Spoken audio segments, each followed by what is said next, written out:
This is the 8th in our 9-part special series to mark the 20th anniversary of the September 11th terrorist attacks on America.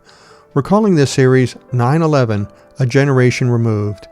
Each episode features someone with a first-hand account of September 11th, 2001. This episode is called A Flag Raising. We talk with Tom Franklin. He's the photographer who captured the most memorable image from September 11th, one that rallied a nation and has become one of the most famous photographs of all time. Tom tells us his full story of that day at Ground Zero, and he tells us the story behind a photo, one of 3 New York firefighters raising a simple flag at Ground Zero. We talk about what that image meant to the country then and what it still means. Tomorrow's episode is called Never Forget. We talk with Ed Root.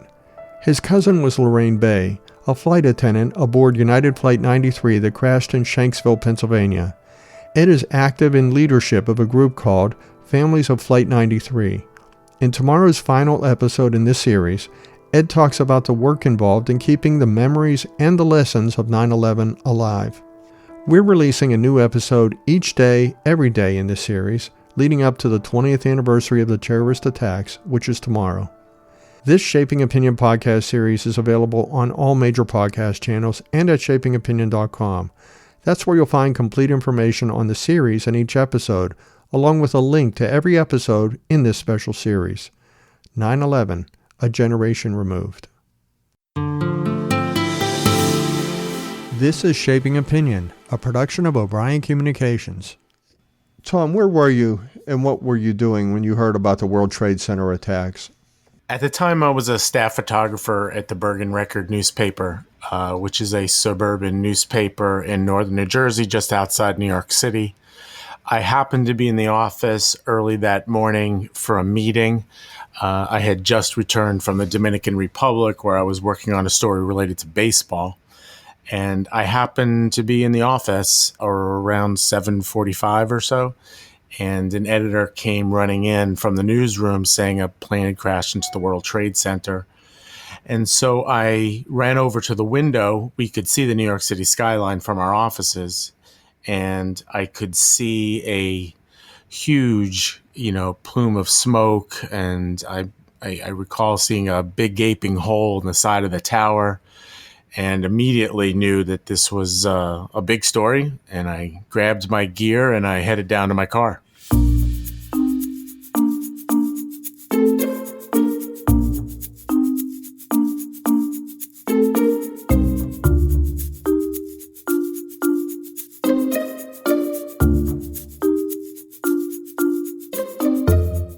I'm Tim O'Brien. In this episode of the Shaping Opinion podcast, we're joined by Tom Franklin.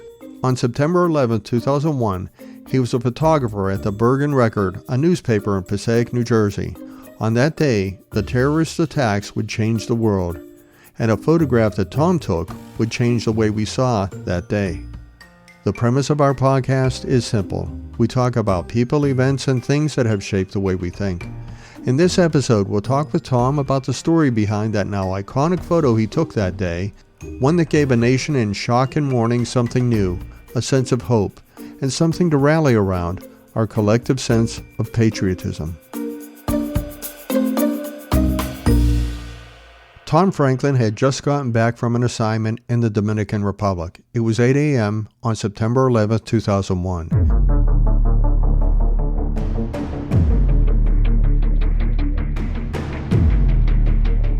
He was in the newsroom at the Bergen Record in Hackensack, New Jersey. He was ready to get back into a normal routine, covering the New York and New Jersey region. It was a beautiful, sunny day. That all changed at 8:46 a.m. when the first of 2 jets would plow into the World Trade Center as part of a coordinated terrorist attack on America. Tom had to grab his camera and his equipment and go. Well, I was hoping to get there, and so I had left the office parking lot in Hackensack, New Jersey, which is only about 5 miles away from Manhattan, and started to head towards the Lincoln Tunnel. And while I was driving down the Jersey Turnpike, I was listening to the radio report, and I heard that a second plane had hit the second tower. And almost simultaneously looking up and seeing the second tower now, smoke coming out of it. I either heard on the radio that the river crossings were closed, were shut down, or I just put two and two together. And so I headed to Jersey City, Exchange Place in Jersey City specifically, which is just across the Hudson River from Lower Manhattan. It's probably, a couple of football fields distance from where the towers stood. And that's where I began making pictures. And I started photographing first the two towers burning, and then the collapsing of the two towers, and then this massive rescue effort of people being brought to New Jersey by boat to escape and for medical attention. And that's where I had photographed for most of the morning on the 11th. You mentioned those ferries. They started to carry wounded people to a makeshift triage area right where you were. When you were headed to that, did that feel surreal that already the damage from a building across the river was already coming over to New Jersey? Wow, the entire day had this feeling of just this surreal nature. It was a feeling of disbelief, right, of epic proportions. Right. And it was, the two tallest buildings in our city, attacked and then, crumbling to the ground into this massive pile of rubble. And, the thought of how many people might be trapped inside those buildings was just a staggering, surreal thought. And so everything about that day was an incredibly unbelievable nature. Even to this day, it's still hard to believe that all happened. We're not built to grasp that kind of thing, are we? Tim, man, it was just crazy. It was, and for me, I had photographed those buildings countless times over the years as a photojournalist, as a photographer who liked to take pictures of buildings and cityscapes. Hundreds of photographs, hundreds of times I had taken pictures of those towers. And to just suddenly see them, crumble to the ground in front of my camera and from a little bit of a distance across the river was just so unbelievably bizarre and strange and sad and tragic and just extraordinary. Well, I know that when something bad happens, we try to look for what we can hold on to. Sometimes that's a good thing, and sometimes it's a worry. And I know you had family and friends that you were worried about. Who were you thinking about when you were watching all of this unfold on the other side of the river? First off, my brother was a concern of mine because he worked in the banking industry and he worked early hours, and I knew he lived in New Jersey at the time, and I knew he would be taking the PATH train, which is the train that goes under the river from New Jersey to the train station under the World Trade Center. So I knew that was his route of going to work. So I was concerned about him. I was concerned about my photojournalist friends who I knew, would be there covering this.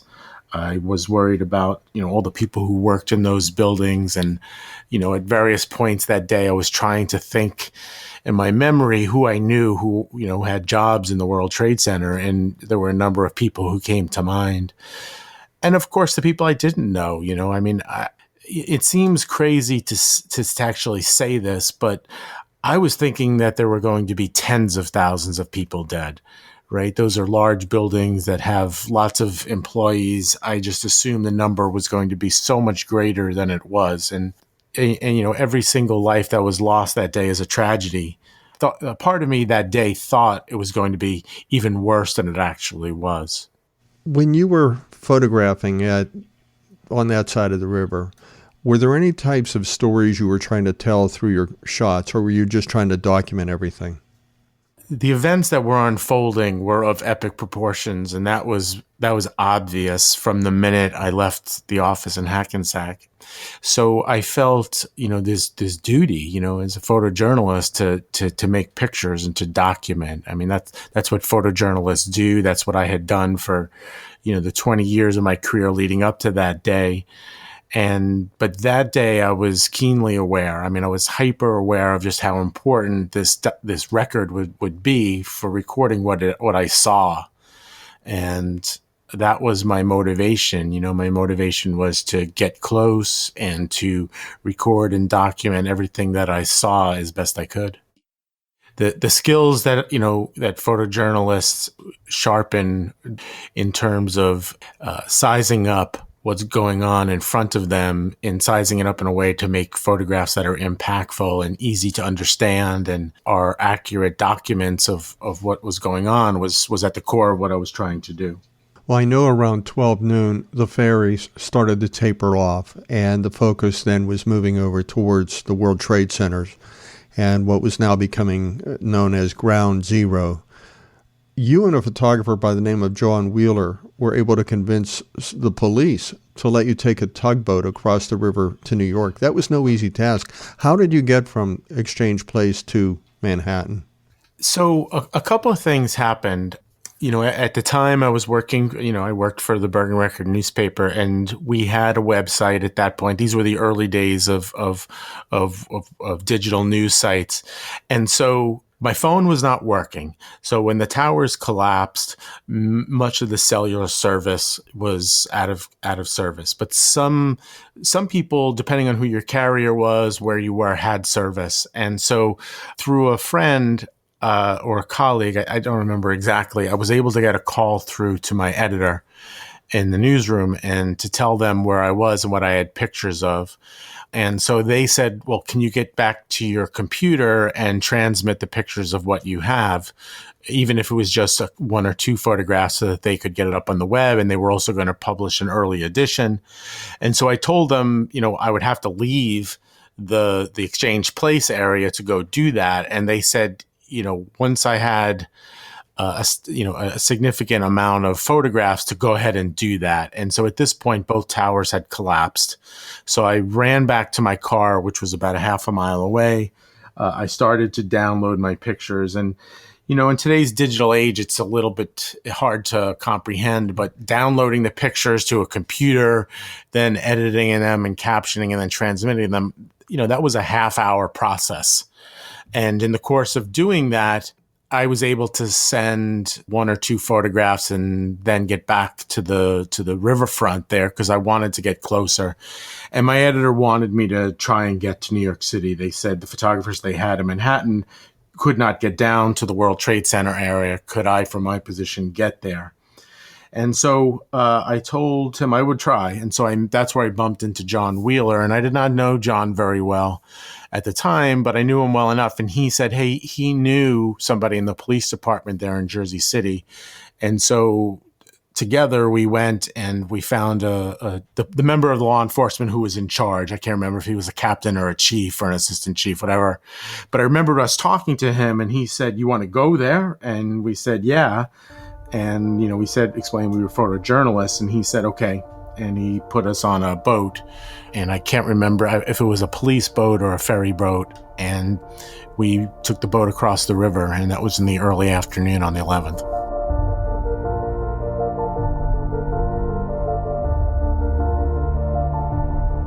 And you didn't have much on you. You had your camera and just one camera, not two cameras, but just one camera and everything that you could take with you.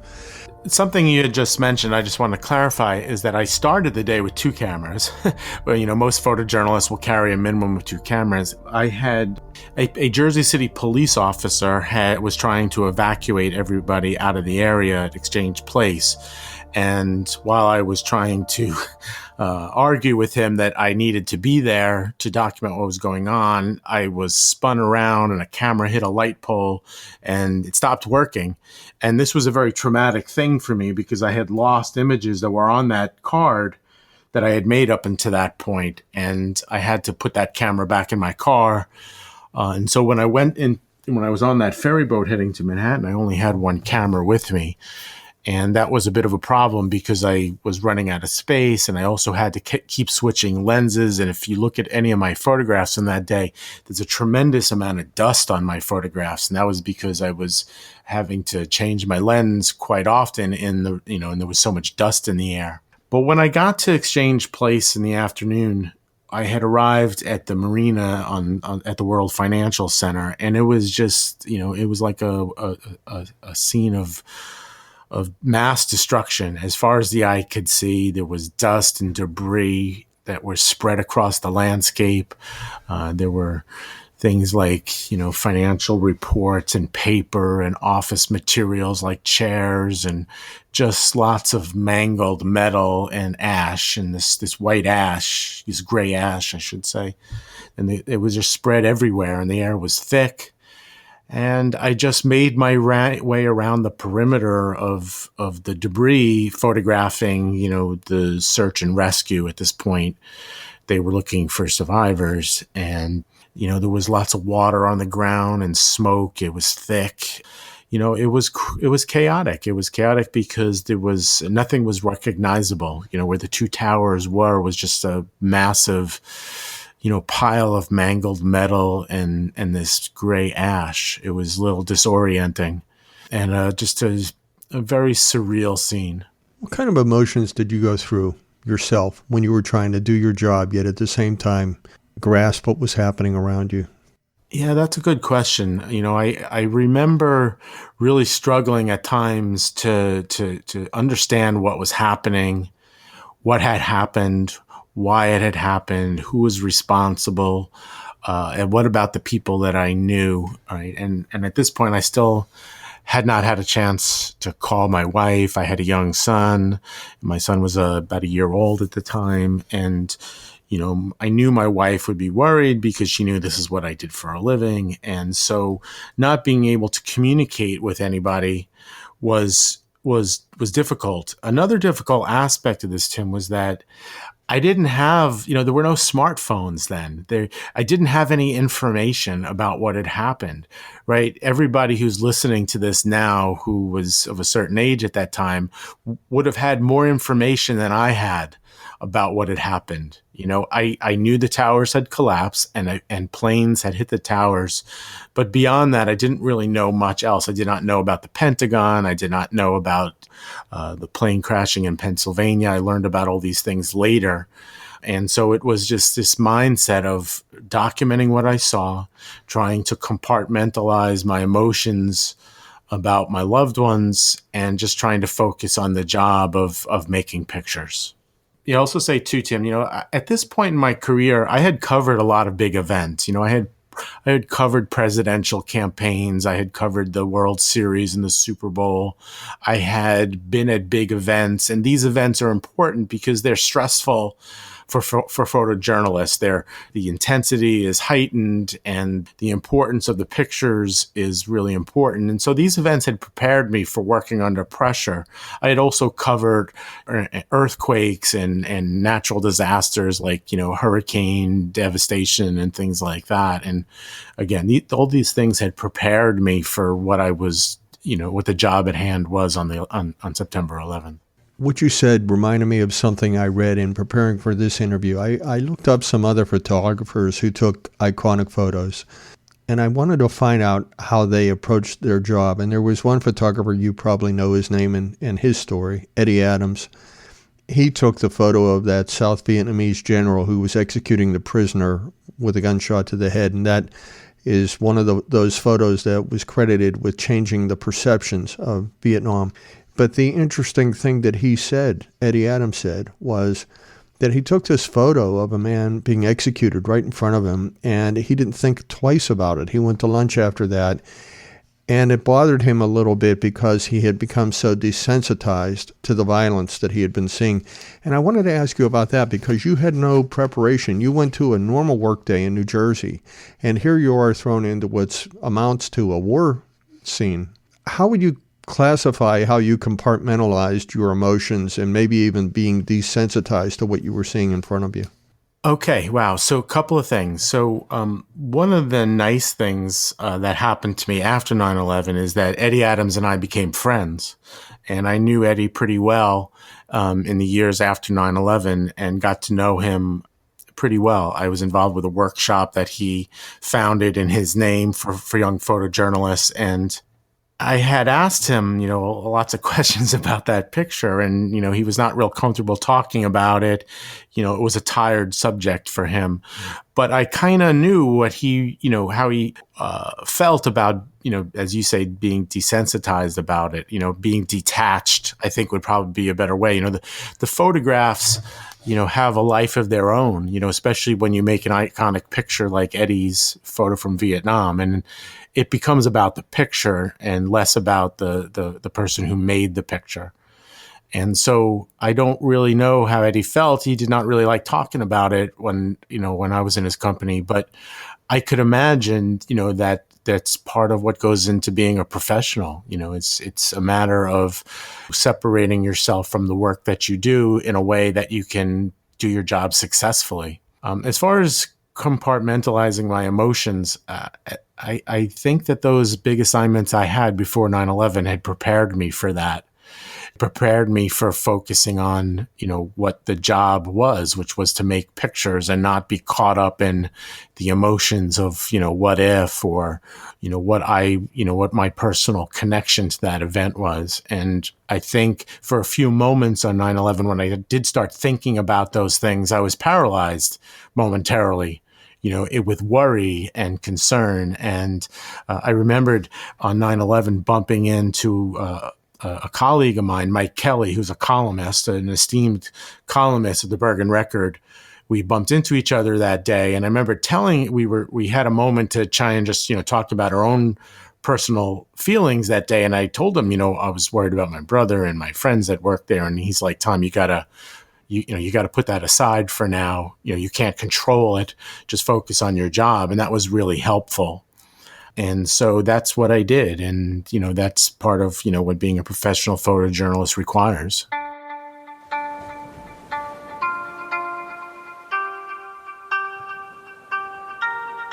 Well, you went about your day and you were documenting everything that you saw. You had been on the New Jersey side of the river, and now it's the afternoon. You're taking a break and you're with another photographer, and it's James Noctway. So the two of you are talking, and this is a break for you, but what do you see? You see something in your line of vision while you're taking this break. Sometime around 4:30, 4:45 p.m. in the afternoon on the 11th, the search and rescue was being halted because World Trade Center building number 7 was damaged, and they were worried that it was going to collapse onto the rubble of Ground Zero. So all the rescue workers slowly migrated out of the area, and to one area in particular where there were hundreds, if not thousands, of firemen and first responders at a first aid site just west of the Ground Zero area. So while everybody was milling about at this point, I had bumped into James Noctway, and we had exchanged some stories about what had happened. He had told me he had gotten, narrowly escaped, one of the collapses, and he was barricaded in a building. And that was the extent of my conversation with him. And shortly, and right around that time, I realized I had to get back to New Jersey to transmit the rest of my pictures. I was also running out of space on my digital cards. So that would be the equivalent of running out of film. And so I was thinking about how to wrap up my work there so I could get my photographs back to my newspaper. And I took one last look back in towards the Ground Zero area. And that's when I saw these 3 firemen.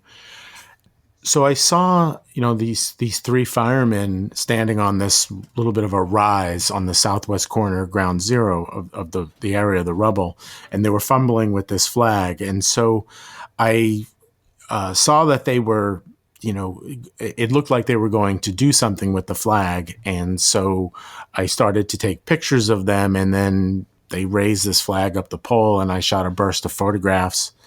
I think the whole sequence of photographs of them raising the flag was about 24 images over a minute and a half to 2 minute period.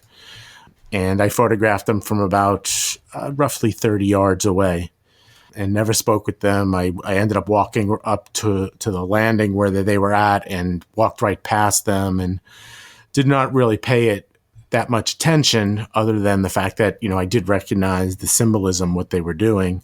But it did not stand out to me, in any way above everything else I had photographed that day.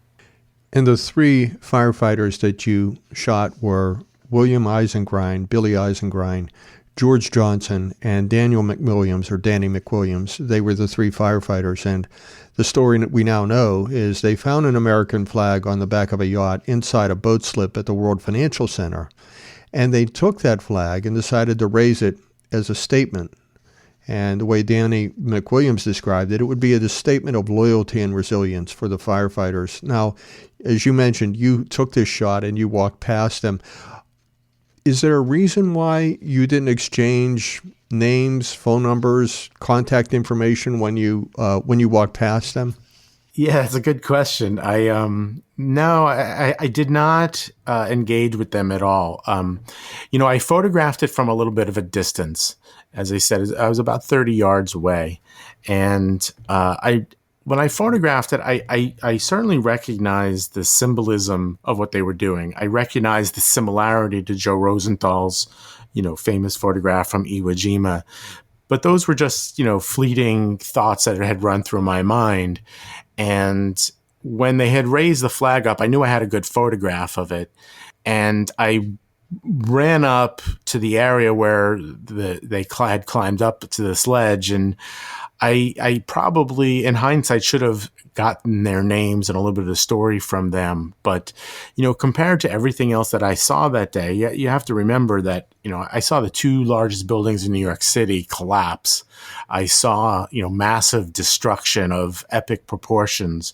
It just didn't strike me as, at the time, it just did not strike me as that significant a thing. In hindsight, I wish I did get their information from them, but I didn't. And I had climbed up onto the platform that they had just been standing on after they left. And I made some of my final pictures that day from up on that landing of the flag just flapping in the breeze. Well, the three firefighters had no idea that they were photographed, and it's not unusual. Everybody was taking pictures, but they had no idea that they were the subject of a photo. And that photo that you mentioned, I think, is worth recapping here. Joe Rosenthal, he was an AP photographer in World War II, and he was with the Marines on Mount Suribachi at Iwo Jima in February 1945, and this was one of the most bloody battles in the Pacific during that war. And it's now credited with being the one that turned the tide for the Allied forces in the Pacific. And anyone who thinks of a military photo in the raising of a flag can picture that flag. They can picture those Marines lifting that flag up at the top of that mountain. And it was captured by Joe Rosenthal. And it's now actually the Marine Monument in Washington, D.C. So it's immortalized in that way. That photo and the one you took of three firefighters at a critical historic time taking that picture, you said you recognized the similarities of it, but obviously you didn't realize that you had what might be almost an equivalent iconic photo at that time. Well, I think Joe Rosenthal's photograph from Iwo Jima is, if not the most important or most significant photograph in photography history, it's one of them. And it's a photograph, even at that time, I was a college professor where I would teach a photojournalism class, and that's a photograph that I would frequently talk about in class in terms of photographs that have had an impact on society. So it was an epic photograph, and it struck me how similar they were while I was making the picture. But it was not, it didn't influence how I made the picture. I saw the flag going up the pole, and I photographed it from where I was standing as best I could. That's really where the similarity ended for me. But I think Joe's photograph, in hindsight, the photograph actually has a number of similarities beyond that, which is that Joe's photograph was used to raise millions of dollars for the war effort in World War II, and my photograph was used to raise money, both in terms of the U.S. postage stamp that used my photograph, but also through a charity that my newspaper had started, where we took money from licensing of the photograph to raise money for people affected by 9/11.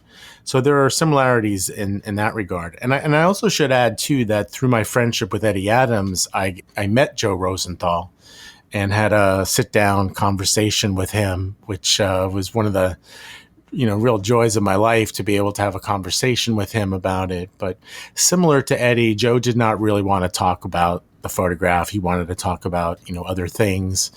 And so it's really an honor to think that, my photograph is considered, on the same level with Joe's in any shape or form. Well, the story behind the photo is also what makes it compelling, as much as the composition of the photo, the timing of it, and what you were able to see. And the story behind that flag raising is interesting. The firefighters were from Engine 255 and Ladder 157 in Brooklyn, and their job was to dig the rubble, search for survivors in World Trade Center 7. And they were told to evacuate. The building was going to collapse. People knew that.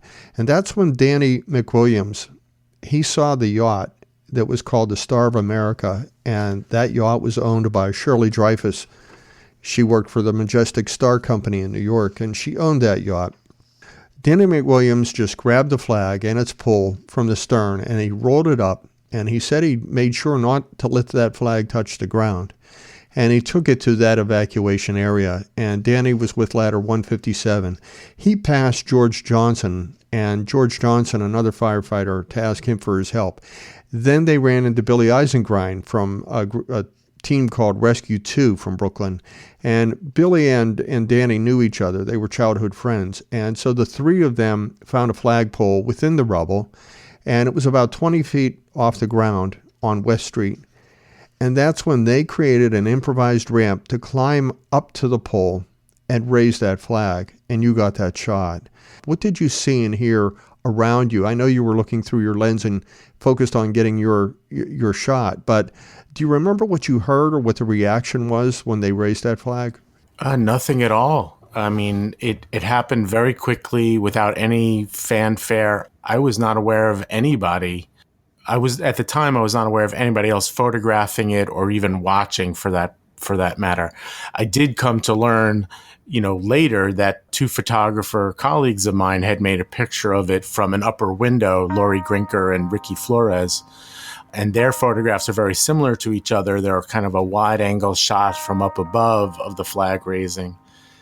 And I did learn much later that there was some video footage of the flag raising. But other than that, I don't think that they were cognizant of who was watching. I certainly wasn't. It was a moment in time that happened very quickly without much attention or fanfare.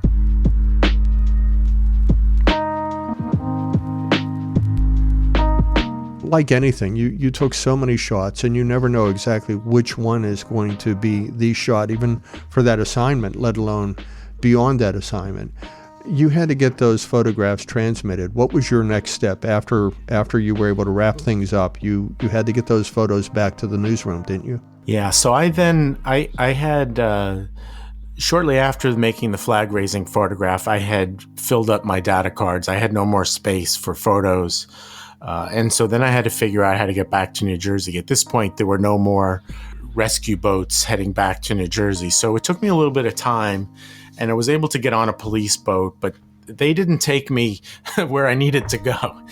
They took me across the river, but dropped me off down in Liberty State Park, which was, a few miles south of where I needed to go. And, a couple of interesting things happened. I remember getting off the boat, and there was a long line of people that lined up to go through a decontamination process of getting wiped down. And I didn't have time for that. So I made like a mad dash run across an open field to get away from that line, not knowing whether anybody was going to come and stop me. But I didn't really have time to wait in line. So I ran, and I ended up in this parking lot, and I literally hitchhiked, and a woman picked me up. I never learned her name. She was dropping her husband off for duty. He was a Jersey City fireman, she told me, and he was going to go to Ground Zero. And she then, showed a spot on her leg where she had a gash, and she said she had survived the tower collapse herself. And we had like an emotional cry. I mean, it was emotional to just, that we had this common connection. And she drove me all the way to my car in Jersey City. And from there, I left my computer running as I was downloading some pictures earlier. And so I had to get someplace where I could plug my computer in. So I decided I would drive back to my office, which was a half hour away. And while driving, I got stuck in a massive traffic delay. I learned later that they thought that they had captured some potential terrorists on the highway. So the highway was shut down. That proved to be entirely false. But I was able to pull into a hotel parking lot, and I went into the hotel and I transmitted my pictures from the lobby of the hotel. At one point, I was sitting on the floor watching the news in the hotel bar while I was transmitting my pictures, and I was seeing a lot of that incredibly dramatic footage that everybody else had seen, earlier in the day. And, this was 7, 8 o'clock at night now. And I was quickly trying to go through my, long log of photographs and transmit my best pictures back before the deadline. During that time period, did that photo of that flag raising stand out for you at that time, or was that part of a series of photos that your editors picked and then decided to run? Yeah, that's a question I get asked a lot, and it sounds crazy, but it did not stand out to me in a significant way. It was a very good picture. I recognized that in the fact that I had shot it with a long lens and the lighting is really good and there's shallow depth of field, which means you only see the debris in the background. It's not in sharp focus. The firemen are in sharp focus. Those are all good elements of good photography. But as I said before, I saw so much, dramatic, things happen that day. This did not seem significant to me. And it was one of 30 some odd photos that I had transmitted back to my office. And no sooner did I finish transmitting them, my photo editor had called me back and said, hey, we need more information about this flag photograph. And I was like, well, what about all the others? And they were like, no, we need to know about the flag picture. Is the flag going up? Is it coming down? Did you get their names? What's happening here? Was it a performance? And so I assured him, there was not a performance and I did not have much more information other than that. And, my photo editor, Rich Geely, recognized the symbolism of the photograph and was called a number of editors into the photo department to talk about the picture. And they all responded similarly. And the picture made it into the paper the next day. And Rich Geely, the photo editor, had also then shared it with the Associated Press. And this is an important part of the photo's history, is that he sent it out on the Associated Press wire sometime after midnight. So, newspapers on the East Coast, it was past their deadline. But newspapers on the West Coast and then the following day were able to use their photograph in their publications. And that's when it really started to catch the attention of a lot of people. And by the next morning, life at the newspaper really was not the same. We were inundated with phone calls and emails from people wanting to get copies of the picture, to use it for licensing and fundraising purposes. And the Record was not prepared for the onslaught of attention that the photograph brought and had to hire people just to answer phones and answer emails.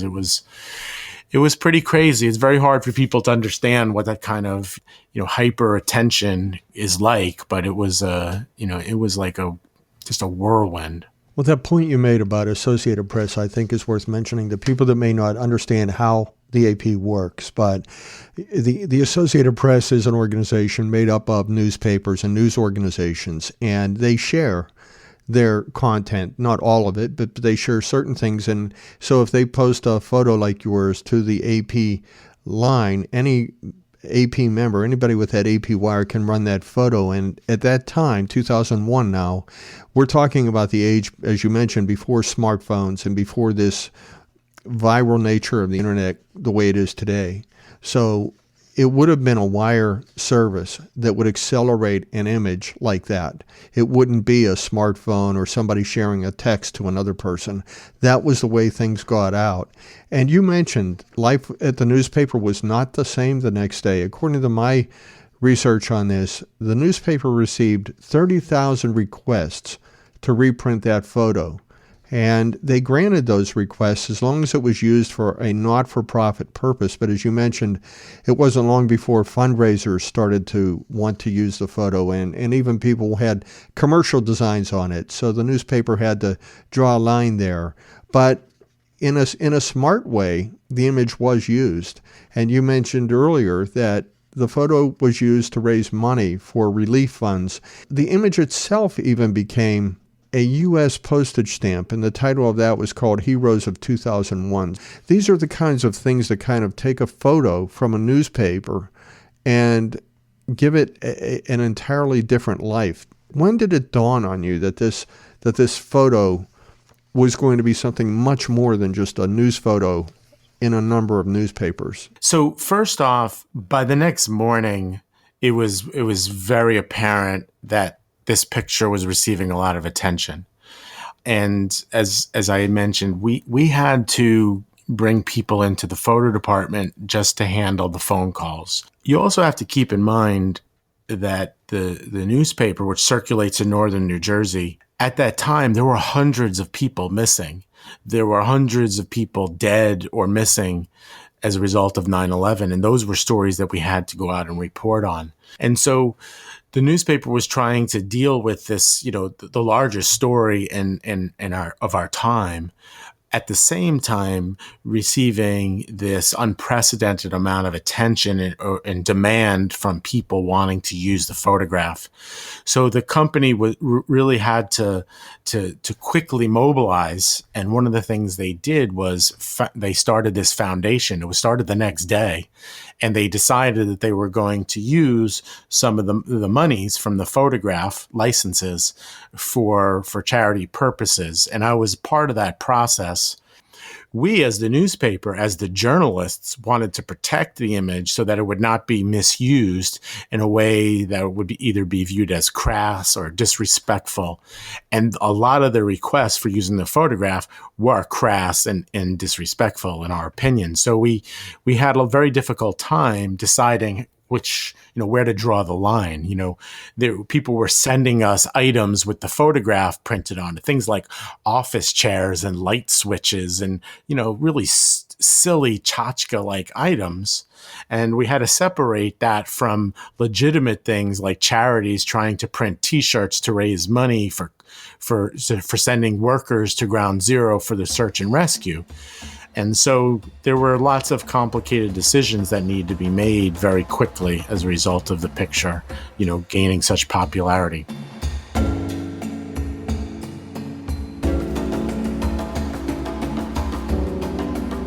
The reason the photograph received so much attention is due to a couple of factors.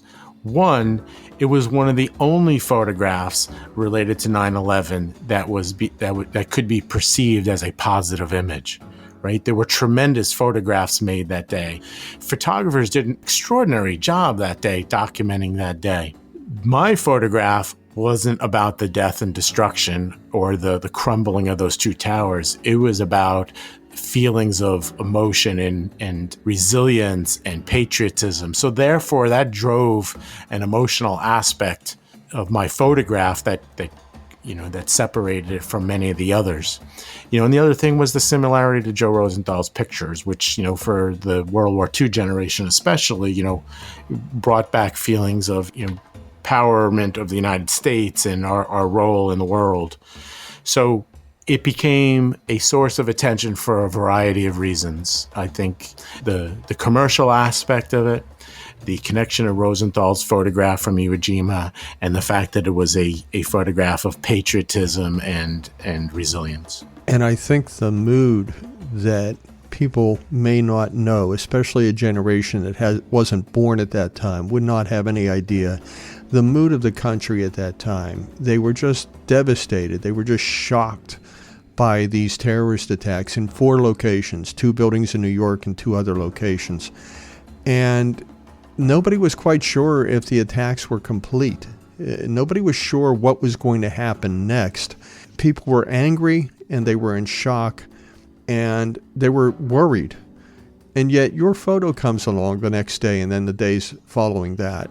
And it was that rare image of optimism and patriotism combined. And it was also a salute to the firefighters who were down there who were actually the front lines at this point, because we didn't have a war going. We didn't even know who the enemy was on this day precisely. So the firefighters were on the front line, and the first responders. And your picture captured all of that in one simple image.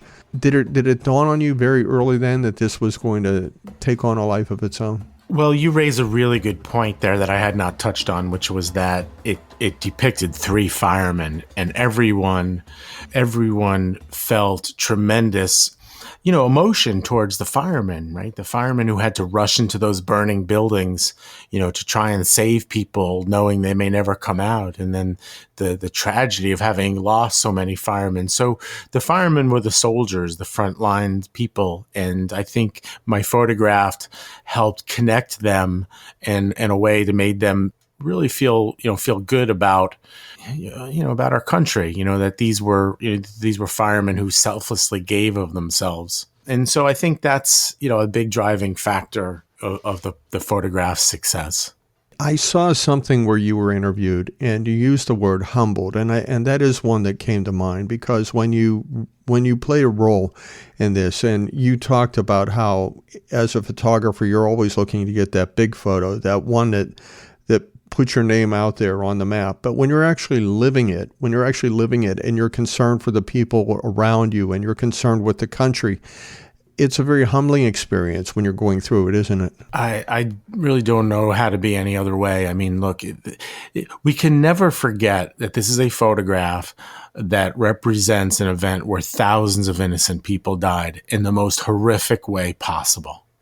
And the reverberations of that day are still with us today. And so much that has gone on in the world, wars that have been fought as a result of what happened that day. And that is what the picture is about, right? It's not about me. It's not even about the 3 firemen depicted in the photograph necessarily, but it's about, this feeling of coming together in the days after 9/11 and, everyone throwing their support behind the country and wanting to respond and, rebuild after this, epic, tragic event. Yeah, I just, for me, it's the photograph is about the photograph. It's not about me. It remains a very bittersweet thing.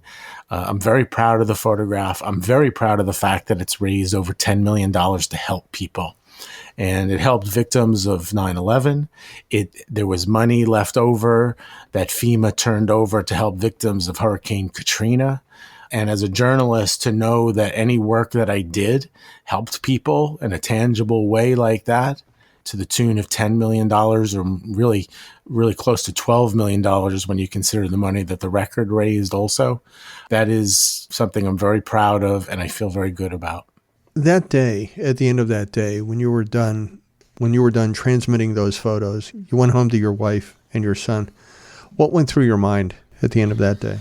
Oh, that was a pretty emotional part. I did not get back home into my house until, the wee early morning hours of the 12th, and my wife and my son, I remember just kind of telling them what had happened, what I saw, and they were telling me how my wife had watched it on TV with, one of our friends who lived in the neighborhood.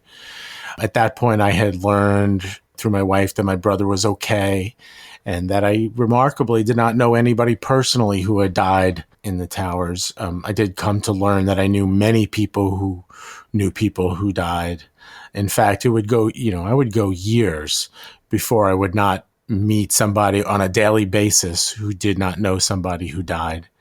And for those of us who live in the New York, New Jersey area, it was years before, the topic of 9/11 would not come up every day.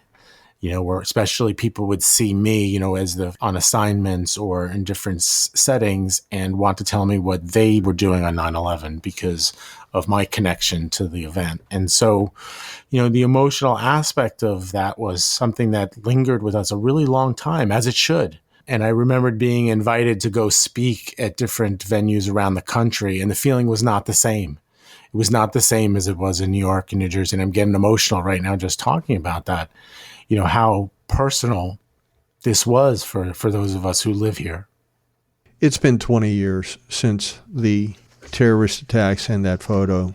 Has your perception of everything evolved in those 20 years? And if so, how?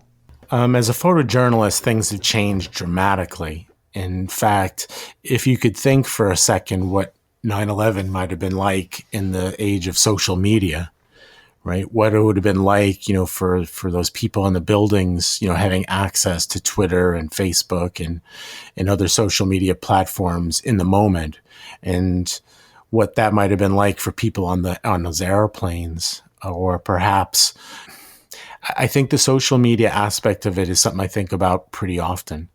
As a photojournalist, the technology's changed dramatically, and we would have been able to transmit pictures much sooner. Things would have probably shaped out a little bit different for me in some ways.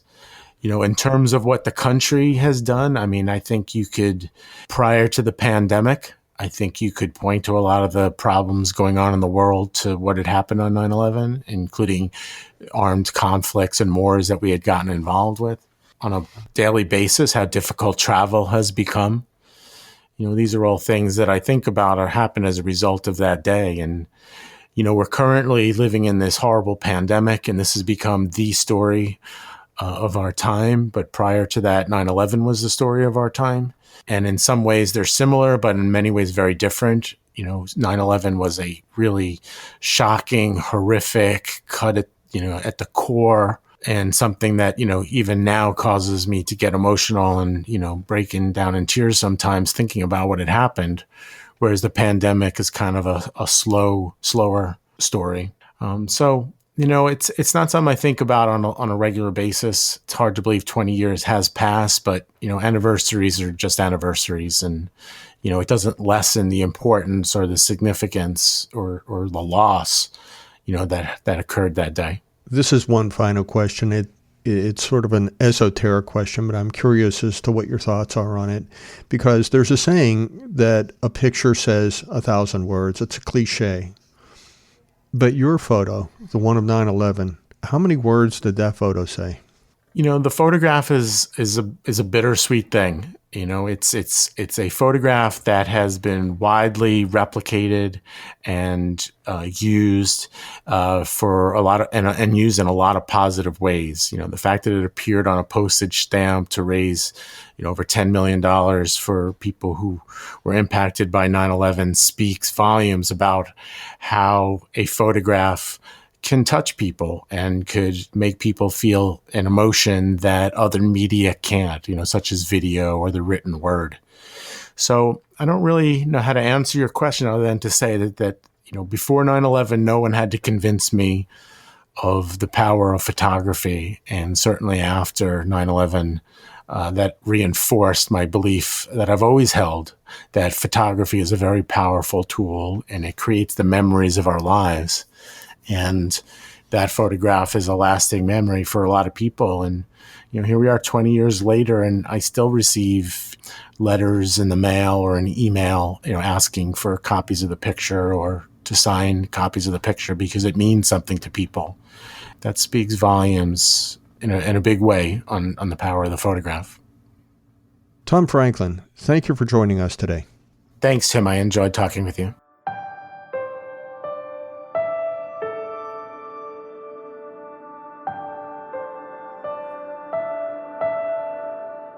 To learn more about Tom Franklin and all that we talked about here, please see our show notes at shapingopinion.com. That's where you'll find complete information on this special 9-part series to mark the 20th anniversary of the September 11th terrorist attacks. 9/11, A Generation Removed. You'll also find a link to every episode in the series, and we're on all major podcast channels. Tune in tomorrow for the final episode in this series, where we talk to Ed Root. He's a family member of one of those who died aboard Flight 93. The subject of tomorrow's interview is simply, never forget. Shaping Opinion is a production of O'Brien Communications.